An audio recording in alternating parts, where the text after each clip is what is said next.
Fala aí, galerinha, tudo bem? Esse aqui vai ser o primeiro vídeo de uma sequência de vídeos que eu vou preparar para vocês com conteúdos do segundo ano do ensino médio de matemática, tá? E ele tem como objetivo auxiliar os estudos aí durante a quarentena, né? E se tudo der certo, a gente continua depois com esses vídeos, né, até o final do ano, até para auxiliar como estudo para o vestibular mesmo, tá? O primeiro tema que a gente vai trabalhar é a progressão aritmética, né, que é um tema base do segundo ano. E o que é uma progressão aritmética?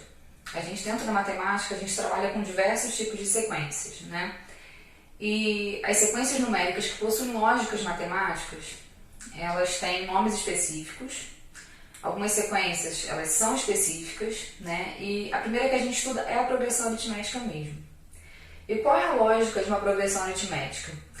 É que a diferença entre dois termos consecutivos ela vai ser sempre constante, tá? Então, vamos escrever assim, dada uma sequência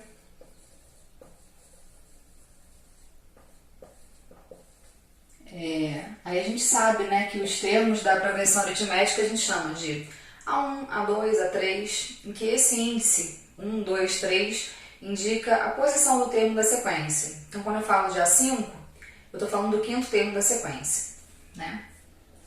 A1, A2, A3, AN e infinitamente. Chamamos de PA,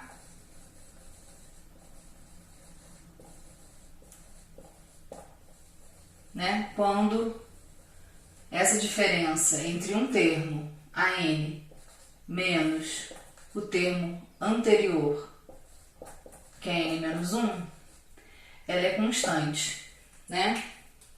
Quando a n menos o a n menos 1 é igual a r, e a r vai ser a razão dessa PA. Então, vou colocar aqui um exemplo qualquer de PA. 2, 5, 8, 11 e assim vai. Então, nesse caso aqui, a gente tem o A1 sendo 2, o A2 sendo 5, o A3 sendo 8, o A4 sendo 11.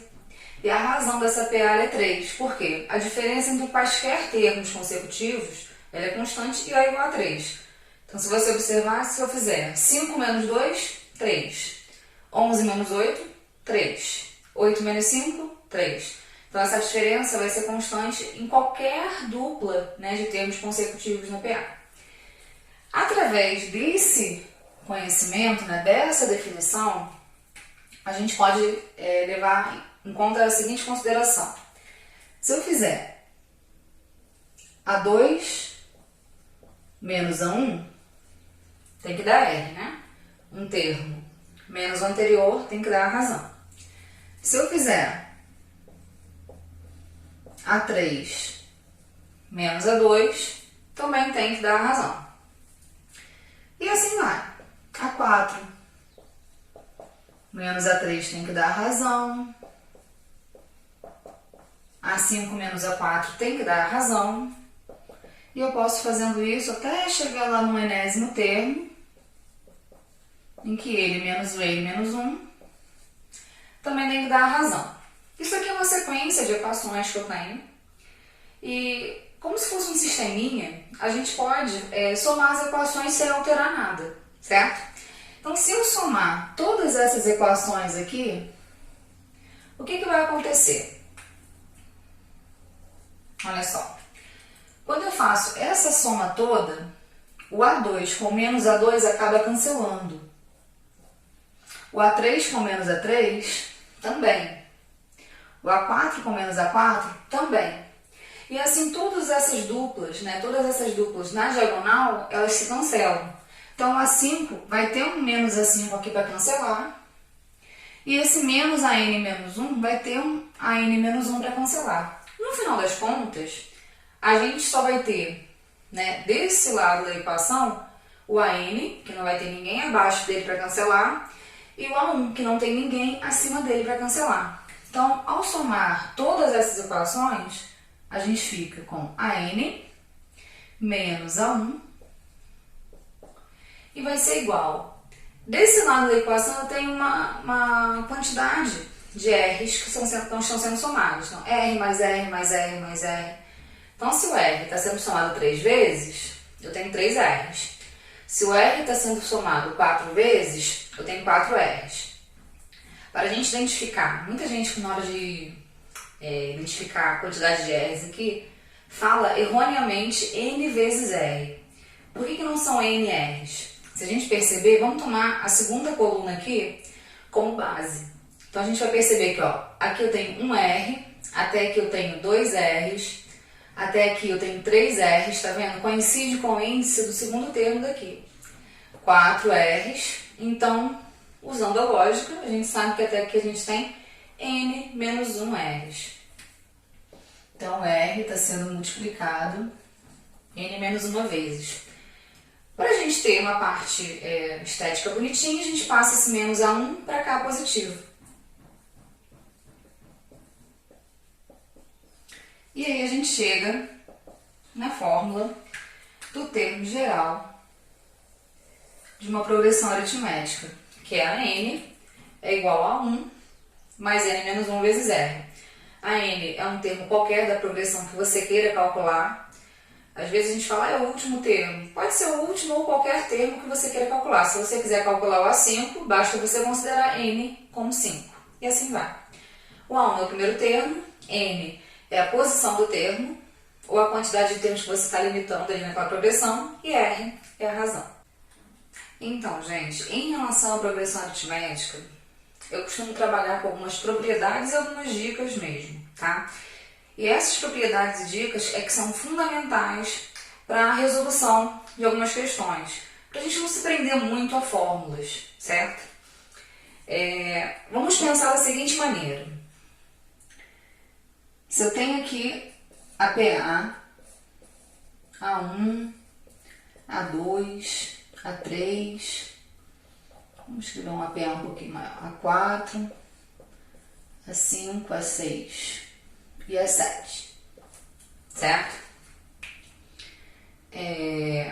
Se eu quero, por exemplo, chegar no A4, certo? Então eu quero chegar no meu termo 4. Partindo do A1, para eu chegar no quarto termo, eu tenho que saltar quantas vezes? 3 vezes. Então, do 1 para chegar no 4, são 3 saltos. E cada salto desse nada mais é do que a razão que a gente está considerando. Então, mais 3 saltos da razão. Então, o A4 é o A1 mais 3R. Que se você colocar naquela fórmula, no termo geral, a N é igual a 1 mais N menos 1 vezes R, dá na mesma, tá? Só que o que acontece? Quando a gente se prende àquela fórmula, a gente acaba se prendendo ao fato da gente sempre ter que partir do primeiro termo. E isso não precisa acontecer. Vamos supor que agora eu queira chegar no meu 7º termo partindo do terceiro. Então, eu quero chegar no 7º termo partindo do terceiro.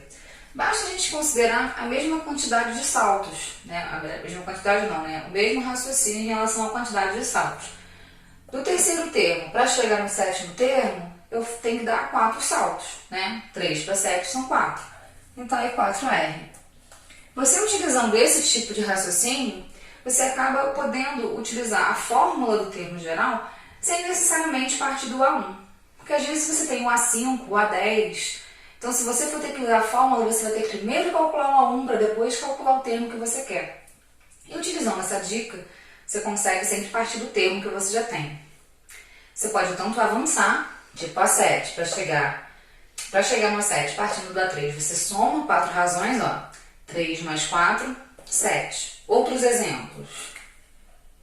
Para chegar no A10, partindo do A2, são 8 razões, porque 2 mais 8 dá 10. Posso fazer ao contrário. Eu quero chegar no A5, partindo do A15. Então, eu tenho que voltar, né? Se eu quero chegar no A5 partindo do A15, eu tenho que voltar 10 razões, porque 15 menos 10 dá 5. E assim você pode usar esse tipo de raciocínio em qualquer parte da PA, certo? Vou colocar aqui um exemplo de PA para a gente ver algumas propriedades que são importantes na progressão aritmética, certo? Vou trabalhar com aquela mesma PA que eu tinha dado o exemplo no quadro anterior, só um pouquinho maior. 2, 5, 8, 11, 14, 17 e 20, tá?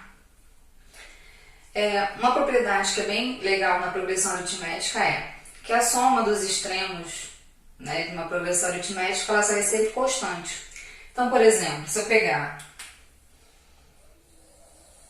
2 mais 20, vai dar 22. 5 mais 17, também dá 22. 8 mais 14 também dá 22. E se a gente observar, o termo central, quando a gente tem uma quantidade ímpar de termos, ele acaba sendo a média aritmética entre esses extremos, tá? Mas a média aritmética, ela não vai funcionar só com os termos extremos, não. Se você tiver 3 termos quaisquer consecutivos, por exemplo, tá? Vamos pegar aqui 3 termos consecutivos da progressão aritmética. Esses 3 aqui, ó. Se você fizer a média entre os dois extremos, o resultado é o do meio, né? 5 mais 11 dividido por 2 dá 8. Outros 3 termos, esses 3 aqui. 14 mais 20 dividido por 2 dá 17. Vamos pegar os termos extremos aqui. Então, você tem que ter termos de forma que você tenha um termo central. Então, você não pode pegar uma quantidade par, certo? Então, por exemplo, eu não posso fazer entre o 2 e o 11 porque não existe um termo central entre o 2 e o 11, certo? Mas entre o 2 e o 20 tem o termo central, que é esse aqui, ó. Se eu fizer 2 mais 20 dividido por 2, vou ter a soma. 2 mais 20 dividido por 2 dá 11. Então, eu costumo falar assim, se você tem 3 termos e fizer o A1 mais A3 dividido por 2, vai dar o A2. Ou seja, a média entre esses dois vai dar esse, certo? Então, para esse resultado existir, a soma desses dois aqui tem que ser uma soma par, porque ao dividir por 2, o resultado vai existir como número natural. Agora, em relação àquela propriedade da soma dos extremos de uma progressão aritmética, ela ser constante, vai ajudar a gente a fazer o cálculo da soma dos termos de uma PA, né? Então, eu vou reescrever aqui uma sequência qualquer, A1,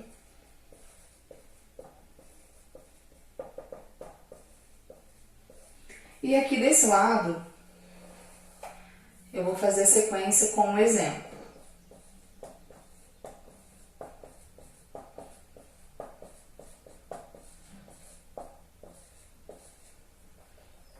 Certo? Então, por propriedade, a gente sabe que a soma dos extremos ela vai ser constante. Ó, 2 mais 23 dá 25. 5 com 20 também dá 25. 8 com 17 dá 25. E 11 com 14 ele dá 25. Ou seja, a soma desses termos extremos, né, de par em par, ela vai ser constante. Então, se você quer calcular, por exemplo, a soma de todos os termos da PA, 2 mais 5, mais 8, mais 11, mais 14, até o mais 23, basta você considerar a primeira soma, 2 mais 23, e multiplicar isso pela metade da quantidade dos termos. Por que metade? Porque se eu estou trabalhando de par em par, se eu tenho no final 1, 2, 3, 4, 5, 6, 7, 8 termos, no fundo eu vou multiplicar por 4, porque eu vou dividir em 2, porque eu estou agrupando de par em par. Então, você multiplica pela metade da quantidade de termos. Com isso, a soma dos termos de uma PA nada mais é do que a soma do primeiro com o AN, né, que é considerado o último, multiplicado pela quantidade de termos dividido por 2, porque a gente vai sempre agrupar de par em par.